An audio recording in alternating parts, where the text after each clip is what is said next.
Christ is risen. Christ is risen indeed. Christ is risen. Christ is risen indeed. Good morning, Saugatuck Church. Good morning. And welcome to this worship during our 50 days of Easter. It is good to have you here. This morning we celebrate communion, and so we returned to this layout, which several of you said you kind of liked because you got to see each other. I'm betting I didn't hear from those of you who didn't actually like to be looked at. But it's all good. We're going to do it differently next week. Friends, we continue to worship in this space because of the construction that's going on up in our sanctuary, and in just a moment I will invite Heather to come and give you an update on the installation of our organ. Please take a note on your calendars that we are here in this worship space for 2 more weeks, both of which will be cause for celebration. Next Sunday, June 9th, is the 20th anniversary of our Story Tent Sunday. Wow. Right? And Michael doesn't look a day over 25. He's not here to appreciate that because he's upstairs working with the kids. But please join us for our story tent, which has been a Sunday for many years on which our young people have led worship. They create a sermon story to share with you and lead the prayers and all the other parts of the service. It is a gift to this congregation. Do not miss it. And then on the following Sunday, we will gather again to celebrate all ages at Saugatuck Church with our Growing Up Saugatuck Sunday, which is designed in part to honor the high school seniors in our midst and to take that moment to reflect on what it is that matters to us as a congregation about how we raise our young people in this community of faith. We will hear from them, we will hear from our younger ones, so please join us that Sunday as well. The following Sunday, which if you're keeping track on your calendar, is September 30th. September? Ah, not September, sorry. Skipped right over summer. Did not want to do that.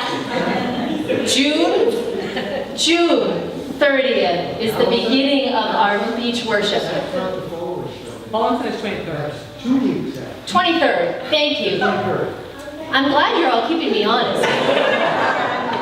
June 23rd is not on my calendar because I will be on an airplane with a whole bunch of us headed out to Tucson, Arizona for our mission trip. And there will be worship here, though I will not be with you. And then, on June 30th, right? Yeah. Okay. We will begin our beach worship at 8:30 over at Campo Beach, and our summer chapel service upstairs in the 4th floor chapel at 10 a.m., which is the schedule that will continue throughout the summer. So please join us for any or all of those worship opportunities. Friends, if you are a guest in our midst this morning, a first-timer or a sometime-timer, I want to extend a particularly warm and enthusiastic welcome to all of you. If you want to know more about the life of the church, if you'd like to hear what's going on week to week, the ushers have visitor cards that you can fill out. You can tear off the bottom with your contact info and give it back to me or one of the ushers, and we will add you to our e-blast list, so we can keep you in the loop, learn your name, and welcome you in person. And speaking of names, if you know the name of every person in this room, raise your hand. That's why we have name tags. A gold star to all of you who are wearing your brand new name tags today. If you have received one and you forgot it on your kitchen table, on your fridge, in your car, make a little mental note and remember to bring it. And if you don't have one, go see David, who's standing by the door, and he will make sure that you have a name tag so we can build our community by learning one another's names. After worship this morning, you are invited to join us for the next in our series of small group gatherings to listen to a podcast by Rob Bell called Jesus H. Christ, the man, the myth, the middle initial. Today we're going to be listening to his reflections on Mary and Martha. I think it's titled What She Knew. It's really good. And all you have to do is come and hang out with some other cool people and listen for an hour and take it all in and then share your favorite parts. So we'll be up in the youth room at about 11:45. Heather, come on down, and Dana, come on over. And while they're both making their way there, I would just call your attention to the mission page in our bulletin for some of the good stuff that's going on in the life of the church in terms of our service to the wider community. I'll go first because it's short and sweet. We are leaving June 23rd for our mission trip, and we will be heading to the Navajo Nation. The activities will be home repair and kids club. And kids club is a time when we'll be able to do some songs, some crafts, things that I'm not really good at all. But we also would like to be able to bring some supplies to that community.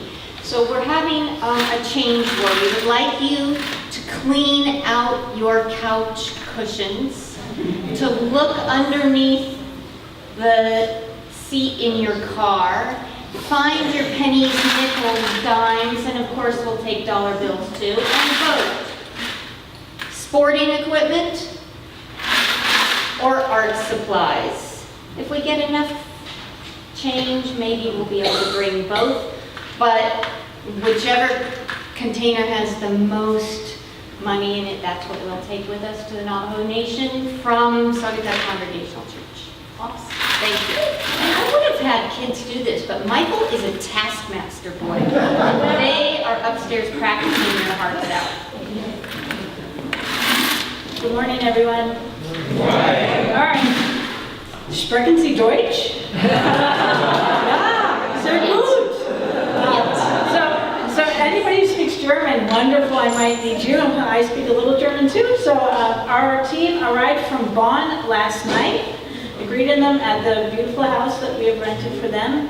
And they are exhausted from their trip, but excited and ecstatic and really looking forward to meeting everyone.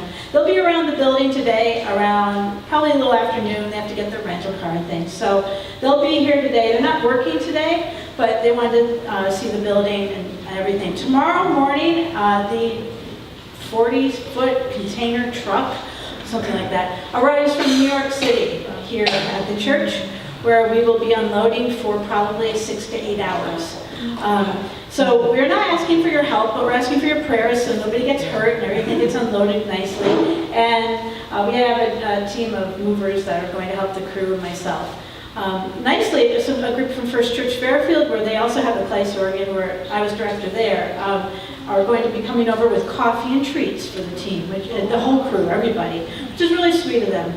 So if you're interested in bringing any meals, having dinner with the crew, there's only 3 right now. They rotate in and out, depending on their specialty. So in a few weeks, another person comes and does the console. In a couple more weeks, somebody else comes and does this. Somebody leaves, and it's logistical nightmare for whoever has to do that. But feel free to come and say hi and bring some coffee anytime, really. We'd like the 4 o'clock sign up, but if that doesn't fit for you, just let me know. They're great people. This is a very special project. And remember, this organ's going to be here for at least 100 to 200 years. It's a tracker. That's why we picked it. They last for 100 to 200 years or more.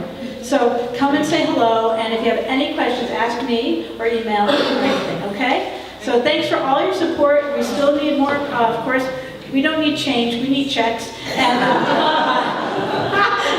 but if you've given, great. If you haven't, you're like, I'd like to do this or that, just let me know. Okay? So get ready. Tomorrow morning, it's coming. Thank you.